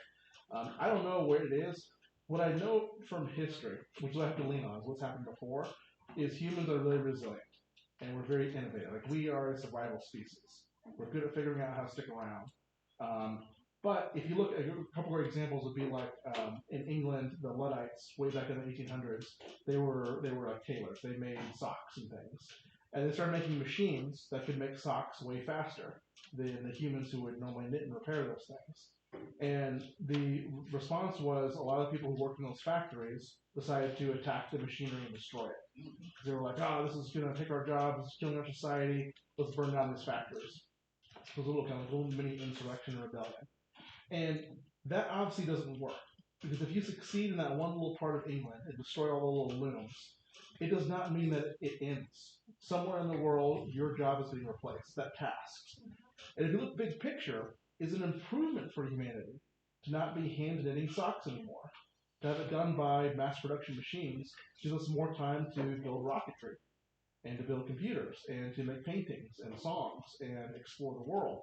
So big picture, the more stuff we can get taken away from us that is not good for humans to do, so to speak, I think is actually a net positive for humanity. But we need to make sure that we're not giving away the human parts to machines. So one of the things I'll point out, and we'll probably talk about this here in a second, almost every agent I talk to, and a couple people have said this in our survey as well, is they want AI to do things like call for them. It's one of the first things. I want to be able to make phone calls for me. And it makes sense because we hate calling. It's painful to call people. Or they want AI to make videos for themselves. They want to make a clone of themselves. They can do videos and so on. And those are things that I would just recommend, from my perspective, are the very last things you should give away to a machine. The last thing you should give away is the relationship. That's the hardest thing for it to replicate. It can replicate reading contracts, writing stuff, valuing properties. That stuff, is your life really well served by doing CMAs? Like, is that the highest, best use of you as a human being? No. So if we lose that as agents, thank God that that's gone, Identifying properties before they come on the market, is that the best use of your life? No. Let machines do those things. Being trustworthy, being a steady hand in unstable times, that's a good thing for people to do. So big picture, there's undoubtedly disruption coming, and it's already, I think it's showing up already in different areas. But those who are most in danger are those who do the Luddite thing and destroy their factories and say, I'll just pretend the world doesn't change. It does change. But I would lean into the human side. That's our survival instinct. This man, Oh, well, I might as well say you can't like okay. sheepishly raise your hand. Because it reminds me when I was coming up, and the human is resilient, right? And so I remember asking my mom, like, there were 7 of us. So we would say, well, what's for dinner? Yeah. And she would say, I don't know, We said, well, we come back later and something's smelling. And it's like, wow, that smells good. What's for dinner? And she said, goulash. Right? Yeah. So she took all the leftovers and put them into. Yeah. But we know now we have a meal that we celebrate in our family that we never forgot. And it's called goulash. So you say you know how to eat, not spend money. Yeah. See what I'm saying? So yeah, you figured it out. She figured it out. Yeah. So she taught us no matter what, there's a will, there's a way. So benefit, And I think, not to be woo on it, I'll grab you here. Thank you for raising your hand all the way back there. I appreciate it. I think one of the things I'm going to lean very heavily is bigger picture. Part of your job right now is to be a human being that people can rely on. That's very important because if you feel stressed, they feel stressed too. I don't know what tomorrow looks like. I don't know. I'm trying to lean into things to take control of my destiny the best I can. But the people I interact with every day have the same kind of concerns about the world. And if I'm someone who can say, look, here's how it helped me. It freed us up to be able to do these cool new things now. And it can do that for you as well. And we're going to be okay. Then that's important. It's important for me to be that person, to be a voice of hope. There could be dark times and there'll be disruption. We see it all the time. I mean, the internet displaced jobs and it improved them. Think about it. This was literally not possible as a concept 25 years ago. You couldn't even conceptualize it as an idea. This guy can just jump in here into Uber Eats, and a couple seconds later, a custom drink arrives on this table. And here it is now. And that's an improvement. And so when this gets given away to a robot that drives it to him, that's an improvement too. And now those humans will do other things. I don't know what it looks like, but humans will figure it out. The guy that used to drive the buggies and the carriages back in the day got replaced by cars. If you look There at was no fighting, and nobody's like, I'm still gonna ride a carriage. if you went to in 1900, 80% of American laborers were farmers. They worked in the farm. Now it's like less than. Now we have 2%. farm equipment. Yeah, totally different. So we'll be okay, but I don't know what it looks like. Yes, ma'am. Can I make a comment? Please do. Before I got into this industry, I was in the manufacturing industry, Okay. and so I worked with machinery. I was able to, see the process parts finished. And one of the things that I learned is that as long as you're able to supervise the machine and you're able to give it instructions, you're going to succeed. So if you see this in the same way, you're going to succeed no matter what. Because at the end of the day, that still needs supervision and it still needs instruction. So be the person that supervises what you're creating and give it instruction and you'll succeed no matter what. Because I was really young when I started in that industry, but because I understood the machinery and I understood how to give it instruction and I understood how to supervise it, I was able to work in that industry. And it was an industry where I was really young and I had people that were a lot older than me and they didn't like that I was put in that position, but it's like, no, I know how to supervise it and I know how to give instruction, so therefore I can do this. You know what I mean? And so that's the mindset. And I'm going to use machinist as the word, but obviously I don't know what your industry was, but there were undoubtedly those who said, well, you're being negative to the American factory worker, the American manufacturer, or whatever, but you're not being critical of them, you're being critical of those obsolete tasks. The tasks that still remain were, can I supervise, can I troubleshoot, can I service, can I do those things in support of these machines that are in my place? There's still humans that run those things. So I need to leave behind the old days where I'm the guy who does it, I'm the gal who does it, and now I'm doing a different type of task. Yes, ma'am. Yes, so I think what I pointed out on the computer or anything like that. For the AI. Yeah. So remind you to stay knowledgeable about how to use it. I think that's really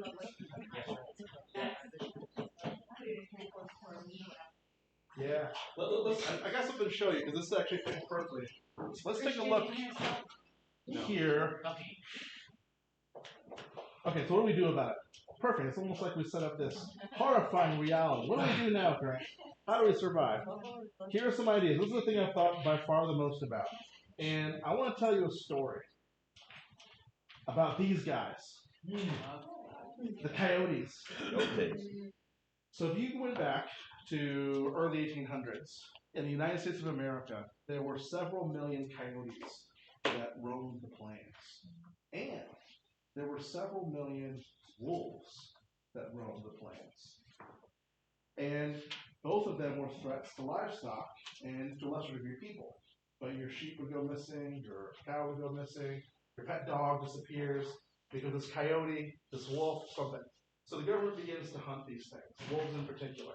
They get hunted, as you know today, nearly to the point of extinction where they largely don't exist in the United States, very few in North America in general. But the coyote still remains. In the city of Chicago, for example, the city estimates there's somewhere between 4,000 to 8,000 coyotes that live within the city. Not in the hinterlands, not in the rural areas. In the city of Chicago, taking the L and going downtown to Wrigley Field hanging out. Okay? So why are the wolves nearly extinct and the coyotes remain in an urban environment with humans? What's the difference? Adaptation. Wolves, when you look at wolves, they do a couple things. Wolves absolutely hate loud noises, things around them. They're very spooked by that stuff. Like to be out there in the rural areas. Wolves will only eat a live, fresh kill. They don't eat dead things that they find. They don't eat fruits and vegetables. They eat meat that they have killed or they have recently killed. They also hunt in packs exclusively. Wolves do not thrive when they are cut off from the rest of their pack. They disappear. Coyotes, however, have been observed by researchers doing things like eating that tasty, delicious morsel that becomes goulash called roadkill. Okay? She's not here, unfortunately. They've been observed eating roadkill. They've been observed in Napa Valley eating grapes off the vines. They've been observed in Chicago getting food out of trash cans and out of dumpsters. They've been found hunting together. They've been found hunting solo. They've been found foraging with birds, with vultures. They've even been seen hunting in tandem with badgers. So they will go across species. They'll go to different levels of the animal kingdom, hunting with birds, and they find these symbiotic relationships. They will eat fresh food, dead food, fruits, vegetables, meat, whatever, in order to adapt and survive. So here's my parable. This may be your little golden nugget, and this may be your golden nugget too. Because we have a choice on whether we're going to go the way of the wolf or whether we go the way of the coyote. I always tell this story, and I always tell this example because I don't know what tomorrow looks like, and frankly, none of us do. The speed is way too fast and way too dramatic. But we as people have to decide, do I commit to being a coyote kind of a person who will find a way no matter what? Now, for some people, and this is part of my story on my director of operations, is at the end of the day, one of the things that made me decide it was time to move on was she was not a coyote person. There was a way she liked to do things. There was a way she liked to work. And when I changed things on her, which I do all the time, it drove her crazy. She couldn't understand it. When I asked her to come up with solutions to some big problem I had, it was like nothing would happen. It was just too hard for her. She was a wolf kind of a person. And so in the traditional corporate world, she's phenomenal at that. But my world is ever changing. I'm always coming up with crap and weird ideas, doing different things. It was just way too slow, way too much stress and friction, didn't work. So she didn't make it in our space. A coyote person is what I was testing for. If you can adapt and survive and thrive with me, I'll keep paying you money to do different stuff. But you need to be a coyote kind of person, okay? This is true for each of us, whether you're an agent or in operations or a lender, whatever it is the thing that you do, you need to be a coyote kind of person as our world shifts and transforms. So here's the skills that we should focus on. And this relates to, you're going to see exactly what you talked about with manufacturing, I think, here. What would I do right now, knowing what I know, and what should you focus on? This, I think, is one of the most important conceptual pieces for you. So please write these down. And this is your meditate, talk about it over dinner, think about how you get better at these things. Number one, by far, I think the most important thing for you as a human being to focus on is to cultivate your imagination.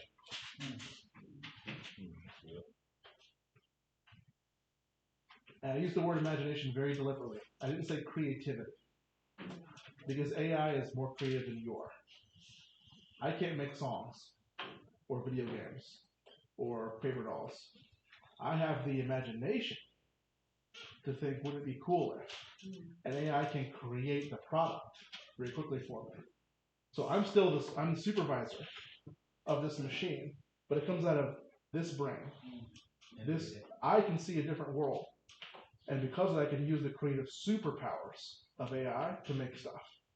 This is like the Steve Jobs kind of deal is, can you imagine a world where phones and cameras are one device? He did. And because of that imagination, his team's able to create something different. For you, I think that probably the biggest threat for almost everyone I interact with is that our imaginations are atrophied. We don't think. You watch TV, you consume information, you're not processing, you're not dreaming like you used to. And no offense to our education system, our education system teaches you to remember stuff. It doesn't teach you how to have a little engine in your mind to dream and imagine. So go back to the days like Peter Pan style. What would it be like to be in Neverland? You know, see the movie Hook, where they're eating the feast, they're all pretending. And he's like, what the heck are you guys doing? They're like, don't you see the food? You can't see this? And then he imagines, and he's full, right? This is what I think we need to focus on. This is like super woo-woo, and I get it. But the people who are really good at imagination are going to find a way when new superpowers show up, they're like, oh my God, that's what I was looking for. I see it. So I went to this thing, I have this weird little bottle here. Have you ever been to this thing called Meow Wolf? You ever heard of that? I've heard of it. I was supposed to go when we were in Houston, but didn't make it. Totally, if you do, let us know. It seems cool. We'll go. And when we're back for family reunion in Houston, make sure you look me up. We'll go. I don't know how to describe it. It's like an acid trip meets a art car show meets anime meets like weird art installation. It's just this weird, bizarre world. These guys are super creative. They came out of Santa Fe, just a bunch of like total nut jobs. Actually, the space they rent is owned by George R.R. Martin, the Game of Thrones guy. Like, he bought a bowling alley that they converted into their first place. So I listened to a podcast where the guys were talking about how they made this place, and it's just like a totally different world. It's different. I can't even describe it. 3D, weird, everything. And they said it's one room leads to like another room to another, doesn't it? Th- And then there's th- like a bar or something at the end. in Houston, they have a little bar in there, but there's a story that connects it all. Yeah. But it's just weird. You find trapdoors. Weird things everywhere. But the guys who made it, they were on this podcast and I listened to them talk about why they made it and how they made it. And they said one of the things that we understood is when our first opening weekend in Santa Fe, we had a little girl walking out with her family, and she said, "This is what I was always telling you I saw." And for her, that's the way she experienced the world. Everything was new and creative and imaginative. And it was a place that was inside a kid's brain, you know? And as we get to be adults, we stop. Your dreams don't come true. You don't become a professional baseball player. You don't end up marrying a prince. Like, these things don't happen. So you start to get a job. And your parents probably told you, like, yeah, but you got to be realistic. How are you going to feed your family? What are you going to do? What are you going to settle down? These are things they say to you to become an adult. But what I'm telling you is the imagination thing is one of the most important parts of your brain right now that you can cultivate. So, this is from Yuval Noah Harari. He's the guy who wrote he wrote a bunch of famous books, The Sapiens, a bunch of really famous books. He said, AI is for answers. Humans are for questions. Knowing the right question to ask will be the highest form of human intelligence. When these machines are able to do everything for us, the key is going to be who provides the right inputs. Who provides the right, I'm using the word prompt, I don't mean it's like a written prompt, but who asks it to do the thing, who imagines what's possible. The most important skill for you by far is to cultivate your imagination. In my family, I'll tell you a couple of really easy examples of how we do this practically. Because when I go back to my multiplication tables with my daughter, I'm like, she's learning how to remember something. Wrong skill set for this era. What we do instead is and she still does that because she has to, don't want to go to jail. But we do a project where her job is to draw a straight mark on a piece of paper. Right? Draw a straight mark, for example. And then we have to draw something out of it. So you take a piece of paper, if there's a stain on it, if there's a mark on it, you have to imagine what it actually is. So from it, you make a castle, a rocket ship, a superhero character, whatever. Try to see what's not seen. You can do exercises where you take different products and you ask your kids or you ask yourself, how is a toaster related to a bottle of shampoo? Like, what new product can I make that combines these two things together? Well, imagine maybe there's a thing in my shower that I press the button and then it launches shampoo at my face or something like that. I don't know. What if there was a scented toaster where I could just hit it and it would be like a diffuser and it would make smells for me, like little candle things. Like, you just think of what are weird things. They're going to be crazy, stupid ideas, but you need to cultivate that imagination muscle. Very, very important, okay? Raise your hand if you would admit this is where you struggle. Yeah. If this is where you struggle, imagination. This is where most of us struggle, for sure. Next is we need to learn to orchestrate. Or if we're working at a factory for manufacturing, we learn how to supervise. So imagine that we've got this little army of aliens now who have showed up. And we now have the ability to have a approach of a soloist. I can have one of them get their violin out and play something for me. It'll be beautiful and amazing. We're going to get a couple of dozen of them together, and I can form a philharmonic. I can make a full orchestra. And so now if you see a conductor, if you've ever seen one of these things in person, the conductor plays what instrument? They play a stick. Think about that. There are people there who have and they have all these different things. I don't know what they're called. They have the things. Careful, thank you. But there's a guy who carries not just a stick, but it's like a thin little stick. It's not even like a staff or something. It's a little tiny stick. And he stands up, and they applaud for him. Yeah. Or her. Like, they get the applause from the audience. Thank you so much. I'm the hero. And all those guys are over here like, what am I doing? But because the real magic and the real value is, can you put the pieces together? Can you get them working together in a way that does something more than what a violinist would do by themselves? So I'm telling you, if you hear what I'm saying, this is valuable for you. It's something important for you to think about. How do I get the pieces to work together and coordinate and orchestrate them? So I need imagination, and that imagination skill is going to help you see ways to orchestrate these dudes and dudettes together to make more cooler things. This guy's over here at Stanford. Anybody want to read that name, that last name? Okay, I'll accept it. Mendolson? Cool, works for me. He said the role of the manager is transforming from supervisor to systems architect. So you can see everything we do today, everything we've done so far, everything we do this afternoon, is because I believe this is true, is we're going to talk about architecture. Moving from supervisor to systems architect, you are designing the environment in which intelligence, both human and artificial, operates. One of your keys to superpowers today and in the future is to see yourself as this orchestrator who builds an environment for people and machines to interact and do really cool things. Go back. You write this one down? Good for you. She's just typing without even looking at her computer. So impressive. Lots of typos. You're great. Third one. We've already hinted at this a lot. You need to get really good at relationships. When something really bad happens in your life, I bet there's someone that you call. Anybody call grandma still? Or call mom? Or call your best friend? Send a text message. Like there's someone that you reach out to. Or somebody that you would have reached out to. Yeah, they're not with us anymore. There's someone that you're like, so my grandma lived to be 100. And her advice was not great in the end, but she was there. You know, there's something about grandma's voice. It'll be all right. You're right, grandma.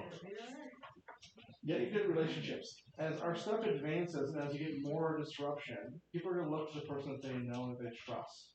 You cannot manufacture that after the moment. After the moment of crisis, that's not the time where you become best friends with people. It's beforehand. So in your real estate business, what I would be doing is stuff like putting together wrestling events. Do things that people get to come together and laugh with each other.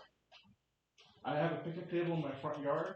I have a little tiny 1,200 square foot house. I like to have small houses so I can buy rent houses. I have a picnic table in my front yard. I strung lights over the thing. And what I do is every Saturday I invite someone from my network. They could be a client, it could be a potential client, it could be just a friend. And I make a pot of chili. Because for $25 I can buy the meat and the ingredients. And I make a big pot for everybody. I'm a cheapskate. I'm lazy and I'm cheap. Two things. That are powers now. Powers. I make pot of chili and we sit on the picnic table and we have dinner together. It's easy, but it's things that people don't do very often with each other anymore. And I'm trying to lean into what tomorrow looks like and build relationships wherever I can. I think you should be eating dinner with your clients and your friends. You should be putting parties together at your house. You should get a blow-up castle for your front yard and have neighbor kids come hang out, assuming you have kids. Don't be weird. I never kids come over. Don't be that guy. No.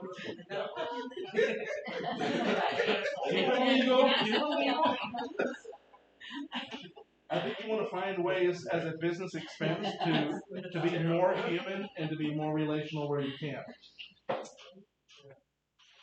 This is from last year. But for the Americans who have not adopted AI, this was about like 30-40% last year. It's now about like 20% who don't use this stuff at all. The number one reason why they don't, you see this here? 80% of the people who were not using AI last year said they didn't do so because they preferred people over AI. They preferred people. If you are not the people, you're in danger. Be the people they prefer. That's your secret. They prefer people over AI. This is the CEO of Microsoft. He said, as AI makes the transactional aspects of work more efficient, the relational aspects become more critical. Business is still fundamentally about human-to-human connection. So tell me how we're reacting to this one here. What are you thinking? It's true, right? If you can't interface with them, they don't know you. You read more in body language than you do just on the computer. Yeah. So you have to have both. Anybody buy a car and you know somebody at the car dealership and you call? I know the manager. Let me call my buddy. Yeah. Even though you can go online, Carvana, or any place, you can go look online and find probably the same or better deal. But because you know that guy or gal, you still call them to ask that piece of advice.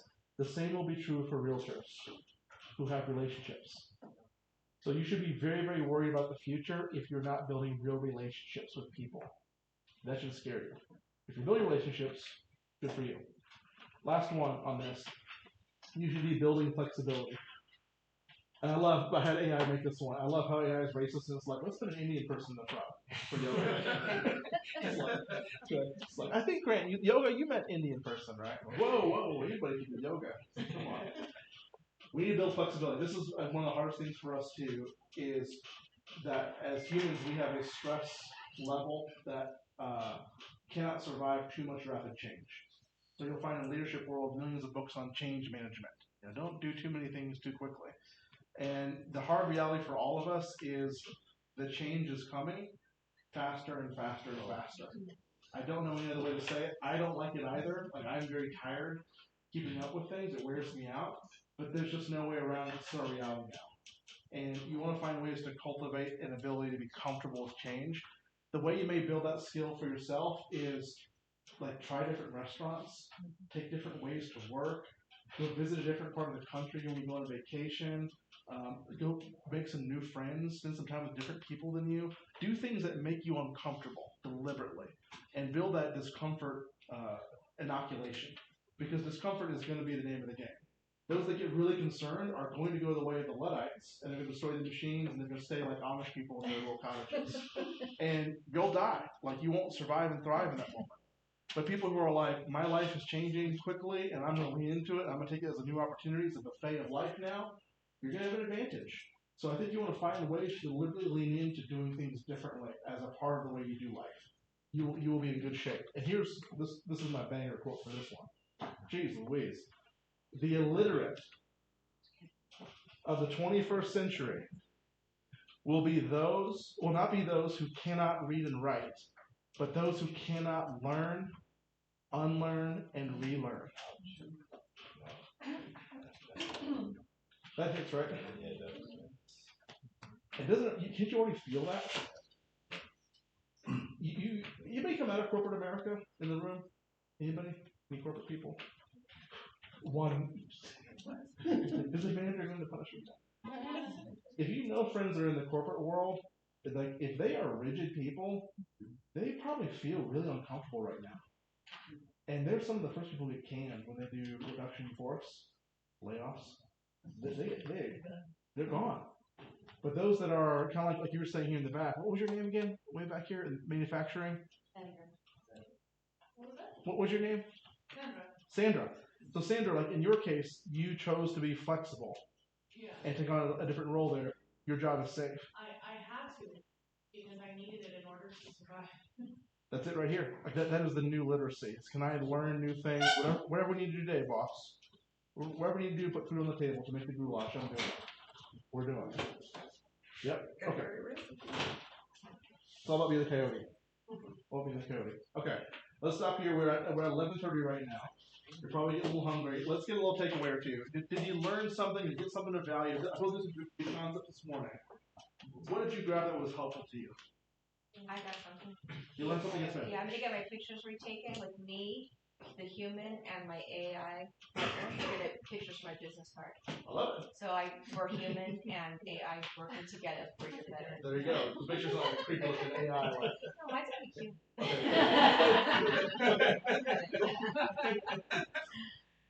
Yeah. So I've been working on a system for already a month and a half, thinking about the AI, and I've been working focused on it. And so one thing I came across is AI and artificial intelligence. It is really different to my Yep. So we need to reinforce what I didn't work on.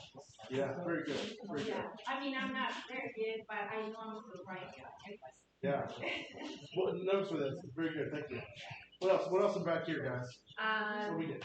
Being a coyote. Being coyote. It kind of correlates with what Gary was saying about being a buffalo through the storm. Yep. Yeah, kind of use the storm deliberately. Yep. What about back here? Anybody from this side?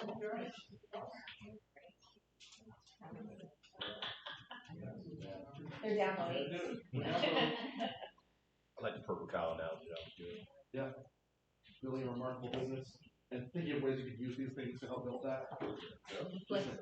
Be flexible. Yeah, buddy. Don't be scared to change. Don't be scared. Yeah, there's never been a human who did live through an era without change. We have it too, and our ancestors survived. And so will we if we choose not to just go and cry. Oh yeah. Yeah, use your big brain. The outside. Yeah. The outside, help the inside. Yeah. Very good. Cultivate imagination too. I like that. Yeah. The imagination part is really important.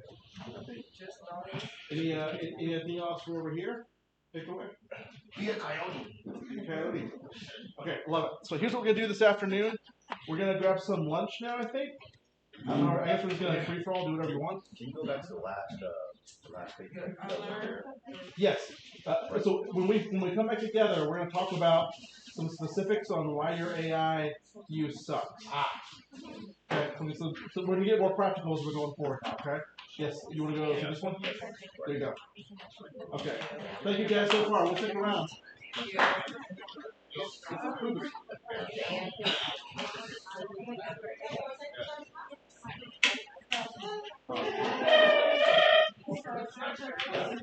We'll start it back up again, 12:30.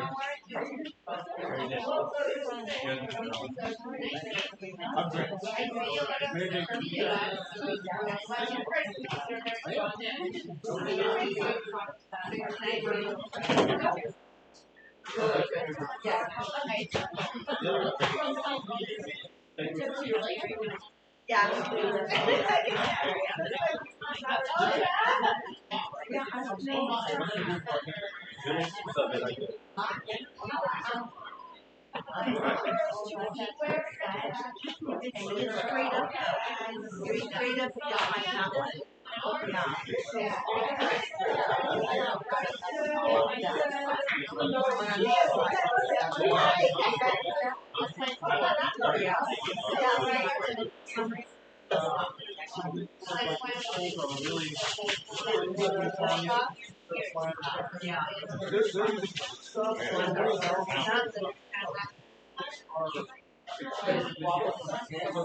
Got it. Hello, everyone.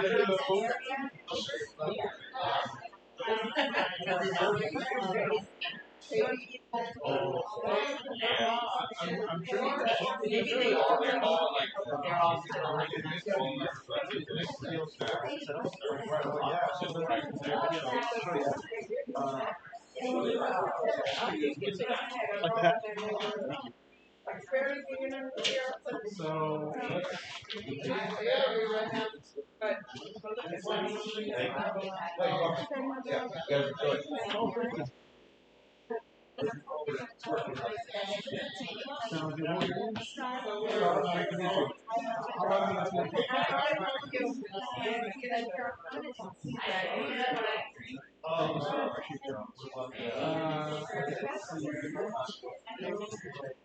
You know why they do commercials? They're not for kids, they're for adults. everybody wants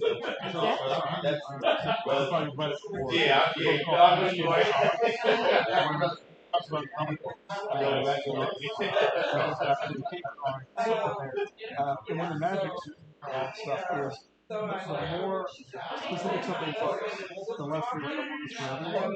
But the more big giant face with eyes, every culture, every tribe, so puppetry and cartoons, every understandable. I worked on Stone Valley the last 3 years. Oh, no way. Yeah, that was so cool. Oh my gosh. It was the best animator I ever worked with. So this is This is really a good tool. you can do so here I'll show you. So, it's like we have So here you do Gemini. You have to have such a paper. Or you go to and they have some pretty certain you can say something like let's see.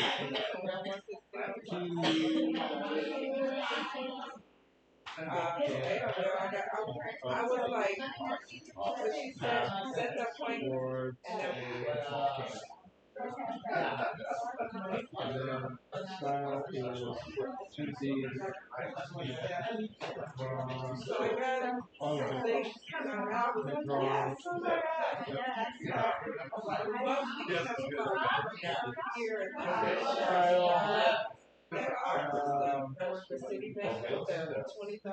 It'll take a little bit of time to generate because it takes a lot more work for it. Now they do very little cookies. Correct. Yeah. Animation. You can make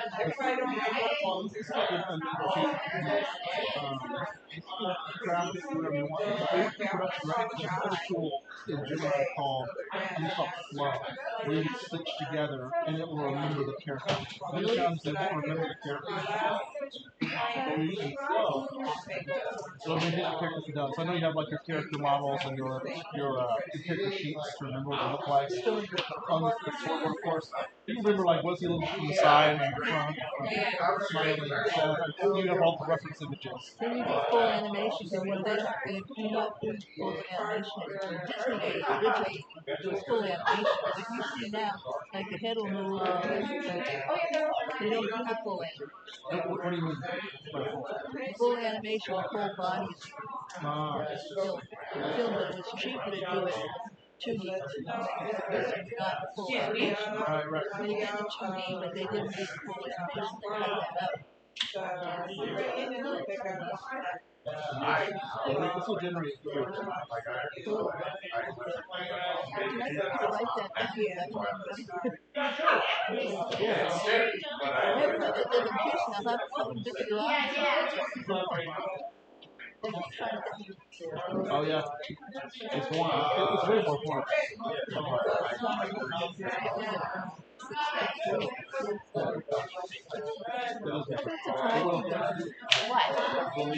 You got all these good notes? Huh? You got all these good notes, I'm just baby? copying everything you put on the screen. That's what I did. I took photos. Actually, I'm having you listen to Are you? No, I'm just kidding. You should. I should. You should. I should. But when I write it down, I retain it better. Yeah. So that's why I don't do like that with the stuff on there because it's not as sexy for everyone. But if you're here to learn, you'll learn better by getting your pen out. Even when they said even people in school, they learn more by writing, even if they never look at it. That's why kids are dumb now because they're doing everything on the computer. That's a big difference.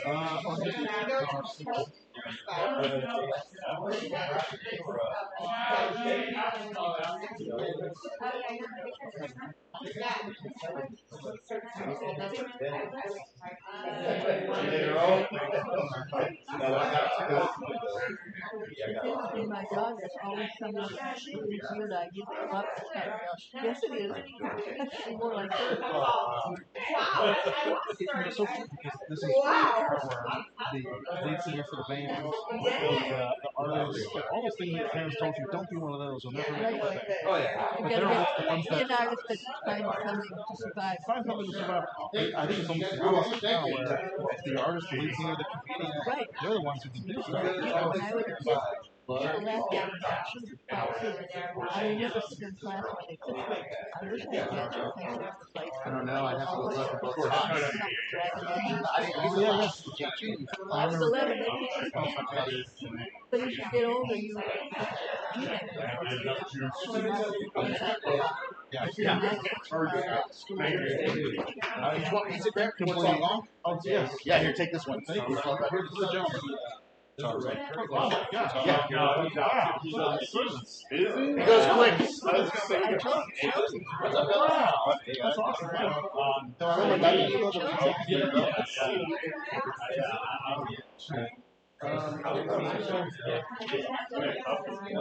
Yeah. Oh, about what? Best stuff? What Oh, for what? For what we're doing. Oh. You guys open for LSE? Or keys? Oh, you mean here? Oh. You guys open an office here or taking a Oh, okay. Doing best for other people and stuff? Yeah. Kind of have the exact same here. Huh? Yeah, kind of everything. Yeah.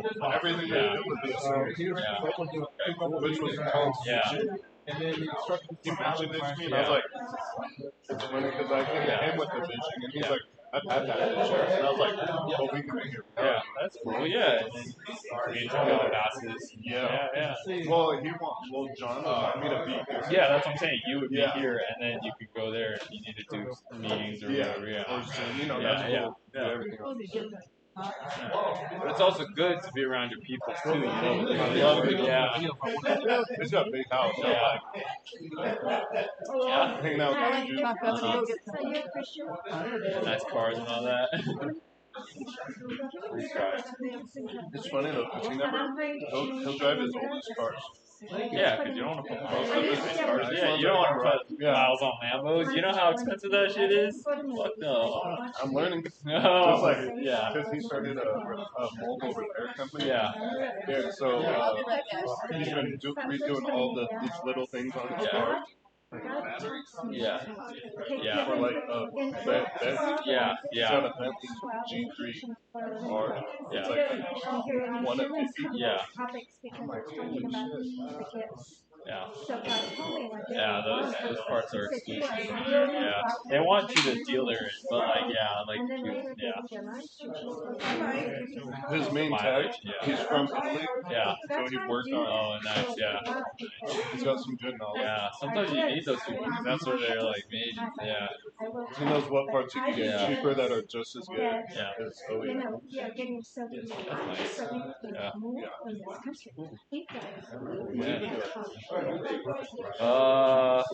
Trying to work on my VA stuff. Yeah. Are you? Yeah. My disability up. Disability? Yeah. Yeah. And then, mainly that. And then get my rating up. Apply for SSDI. And then get some cash back from that. And then, not too much. I mean, I've been working on my business too, a little bit. Yours is out of town, right? No, jewelry business. Yeah, online retail. So I remember you're like in a few different. Yeah. Internet, like China and stuff but 10 here. I want to incorporate more like AI models and stuff so that I can do more social media content and get more traffic to our websites and stuff like that. That's what my buddy's been doing. Yeah. He just had he just like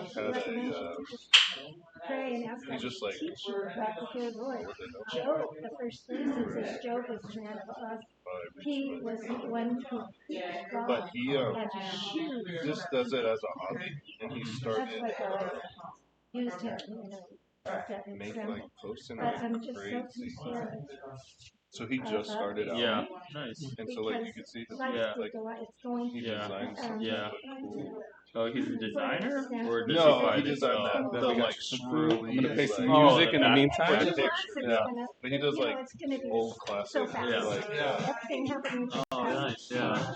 Mostly Rolexes, but if he comes across something a little special. Yeah, that looks like AI generated. No, these are all. Okay, so he likes photography and stuff, or like. He just kind of was figuring out what works to put it. Yeah, that's like his brand. Yeah. He bought like a shitload of inventory and was just like, I'm gonna start taking pictures, and he figured out that background, so he probably just takes a picture or something. title. I mean, yeah. I don't know. I just feel that